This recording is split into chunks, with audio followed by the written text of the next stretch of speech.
going on, everybody? Welcome back to a brand new game review. Today we're diving into Deathloop, the brand new PlayStation 5 timed exclusive. It'll be coming to the Xbox Series X next year. This is the first next-gen title from Arkane Studios with Bethesda, who's also made games like Dishonored, Dishonored 2, and many others that people are big fans of. Now, my name is Zach. I am one of your hosts at Critics Play Games, and I'm super excited to discuss Deathloop because I was super skeptical about this game.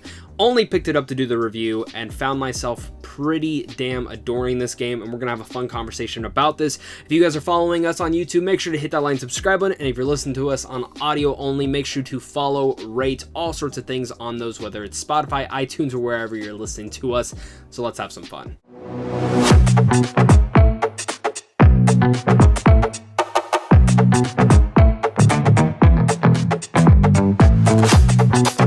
Deathloop transports you to the mysterious island of Black Reef, where an eternal struggle between two extraordinary assassins will determine the island's future. As Colt, you must find a way to put an end to the time loop, trapping the island in an endless cycle, all while being hunted by the island's inhabitants. Again, I'm, gonna say something a little bit controversial. Not the biggest fan of Arkane itself.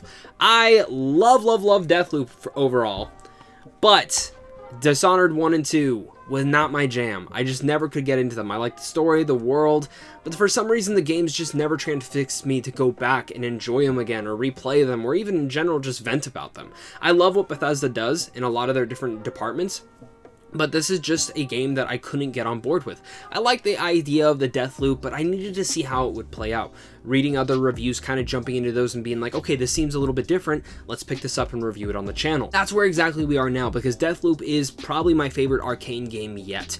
And that's not to say it's perfect. I think there are some small issues within here, whether it was the developer's purpose to do these or whether it was just not. The game technically runs smooth and perfect. The graphics are cel-shaded, kind of like Borderlands and Dishonored are, but also the visual sections of it all, the worlds, and how each map kind of changes throughout the different day cycles that you go through, because again, you have 4 different days within Deathloop. You have morning, noon, evening, and night, and the maps each change depending on what time you go to them. There's around 4 or 5 maps that you can go to, and they're always super unique and different, and I love being able to explore them and seeing what opens up in each and every one of them. And that was one of the coolest aspects of it. And again, the graphical enhancements, the technical aspects of that all is some of the most providing and probably strongest of it Arkane yet. Building up this world of Black Reef was very interesting, even though if I still believe Dishonored 2 still has the coolest world, I was all in to see where Deathloop was able to take me. And all of these elements were very fascinating for me, and I loved continuing my passionate story going through here to try and break the Deathloop and in general figure out what the hell is happening, because you are put right into the shoes of Colt, this assassin who wakes up on a beach and has no idea what's going on and then finds out that he is in this Deathloop, and the only way out is to kill all of the visionaries in the same exact day. The concept is actually really intelligent, and it might sound a bit confusing because as you go into this, the only things you can actually take from day to day is the information that you remember, unless you start doing some upgrades, and maybe you'll be able to take some guns, some upgrades with these slabs that are kind of special abilities that you may remember in Dishonored, but they're kind of new in here, and I really dug them, even though I only really stuck to 2, and I liked how you were able to kind of play around with how you were able to kill people. It kind of reminded me also of Hitman. So if you're a big fan of Hitman, Deathloop will definitely be up your door as well. But this concept, again, sounds very, how may I say, not the most player inducing. It may be a little bit too confusing, but even for me, it was kind of stupid when I play games. It doesn't just hold your hand, but it holds it in a way where it still wants you to explore, but you can still figure out what you were supposed to be doing. And I love it because it encourages that exploration for each and every map, no matter what part of the day you go into it, and actually really needing to think about what your next move and step are to killing whether a person, a visionary, or any of that nature. And putting all these pieces together to find out how you can do that order is one of the most, honest to God, like one of the best feelings of being able to complete that. Because once you finally get all the clues together, you're like, all right, I know how to do this. I'm going to do it. And you run through it, and you just get through it, and you're so excited. And then once you get to the end of the game, it feels like such a big accomplishment to do this. Now with Deathloop, that's also where I go to one of my cons. So like I said, technically and honestly, the concept itself, fantastic. When it comes down to one of my cons, though, is I did feel the game was way too easy. When it actually comes, because you pretty much get 3 lives in each loop. If you die all 3 times, you lose everything, you restart at the beginning of the day once again. I maybe only died twice, and I died once when I was allowing a Juliet, which is the other assassin, to join my game, because someone can actually join your game as her and come after and hunt you down. If not, then it's just a player AI, and that's fine, or a friend if you want to just do it friends only. I gotta be honest when it comes down to that I only died once when I was allowing them in, and it was complete bullshit. I don't even know where this person attacked me from, completely sniped me out of nowhere, and I said, I'm done. I just want to explore the story.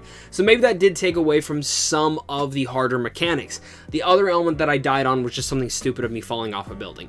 Besides that, the AI in here is pretty dumb. It's very easy to get around them, and especially when you start upgrading everything, it's even easier to completely assassinate and destroy these guys in no way, shape, and form. They pretty much all die in a couple hits, or stabbed. It's your playground to do whatever you want to them. And in some way, shape, and form, I think that was something that the developers actually just wanted you to have, and I think the more part of the story was the exploration, but at times it did get a little bit repetitive for me when I'm literally going to the same area on a different day, and just these people are popped up in different areas, and there's not really a challenge of me jumping around, assassinating them, shoot a couple dudes here and there, and move on to the next. That is probably my biggest con of the game, is how easy it was for me to beat it, and even how easy it was to kill the AI. I wish there was different enemy variety, and even maybe smarter AI, or even harder difficulties, or even take away the 3 things. I think it would have been better if it would have just let me have 1 for the entire cycle. If I die, then it flips back to the next. I understand story concept-wise of why it's there, but I do wish that there was a difficulty setting to kind of change and fix that. We talked about the pro, we talked about the cons. Now let's talk about my mixed aspects, a little bit out of order, but for the mixed aspects of this game was the story. I was so enhanced with this world and the creativity of it, and honestly the dialogue between Juliana and Colt are phenomenal, very hilarious. I found myself laughing my ass off, especially the more that you explore in their dynamic, and their bantering goes back and forth. But as certain elements kind of come about the story, and this is going to be very different for every person, the way that the story develops and wraps is very much in small sequences, and I never felt like I understood Colt as a person. Now maybe it's because you're supposed to be put into his shoes, and that's actually supposed to be you, but even with that said, I cannot give a full thing about it because I did want to be more immersed into who he was, and I still have many questions about different possibilities. And I got a lot of the collectibles, and I still had questions. I do wish that the story maybe would have had some more cutscenes, or played around more with the idea, or just had more conversations between Colt and Juliana to learn more about what is going on Black Reef, but also between them. Now there are some sudden reveals that, again, I'm not going to get into spoilers on, that I was like, okay, that's where we're going, and I love that. But when you get to the ending, it just kind of ends. It not very abruptly, maybe for some, but it just ended, and I was like, okay, that's it. I kind of saw that coming, especially as you learn more reveals, and there are 3 different endings. I went back and did like the last section a couple different times to see the different endings, and I have to be honest, the ending I got was the best one. The other 2 didn't feel as satisfying as that one, but even to say I wanted a bit more, and I know with Arkane sometimes they do special secret endings, so maybe there is one still out there that no one has discovered yet, or maybe they have and I just don't know about it yet. But with Deathloop, I was expecting a little bit more from that, but I think that's where it's going to be a little bit mixed for some people. While I love the world and I love the characters and I overall loved certain elements of it all, I wanted a little bit more development to, again, some of the characters, especially Colt, and even more, less secrecy around everything else, because I still had so many questions. But that's, again, going to be everyone's different. But also the other thing is, the other way that stories kind of developed is you just reading manuals, reading paper and notes and collectibles, and I'm not a big fan of that either. I like when they actually tell you what's going on, but that's different for everyone. Worth buying. I'd say, yeah, if you have a PlayStation 5, it is heavily entertaining. I could not stop thinking about this game. I love the gameplay, I love the combat, I love the different abilities that you can have, the upgrades, and actually trying to figure out how is the best way to execute this, and actually finding out the mystery. It made me feel like a detective, but in a weird way. But I love that because I was so enhanced to actually figure out the story, figure out the mystery, and figure out what is the best way to kill each and every person. And it feels so satisfying by the end when you finally get to do it.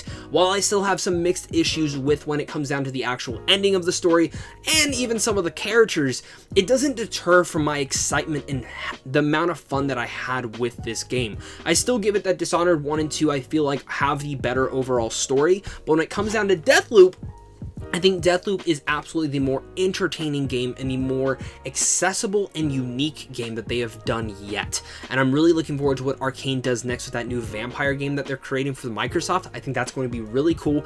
I just wish that the AI was better and that the game was a little bit harder. It did turn me off at times and made the game a little bit like, kind of like, really? It was that easy? Like, there was one time I literally stabbed a dude right behind someone, cut his head off, and the person sitting right next to him setting fireworks didn't even notice. Kind of dumb, but again, a very overall satisfying game that I truly enjoyed. It is probably my favorite Arkane game yet for the amount of excitement and fun that I had within it. Just don't expect a fully great story in here. This is more of one that you develop and have fun with. I wasn't emotionally riveted, but I just had a blast and a huge smile on my face, and I couldn't stop thinking about how was the best ways to do and finish the loop. I'm excited to dive back into this one overall. So with all that said, I'm going to give Deathloop an 8.5 out of 10. Guys, my name is Zach. I'm one of, again, your hosts of Critics Play Games. Thank you so much for watching this or listening if you're listening to us on audio only. Slap, like, rate, comment, whatever you can do it all down below. And again, guys, please don't stop playing games and let me know if you guys are going to be picking up Deathloop. Let's have those great conversations down below. And of course, until next time, stay classy.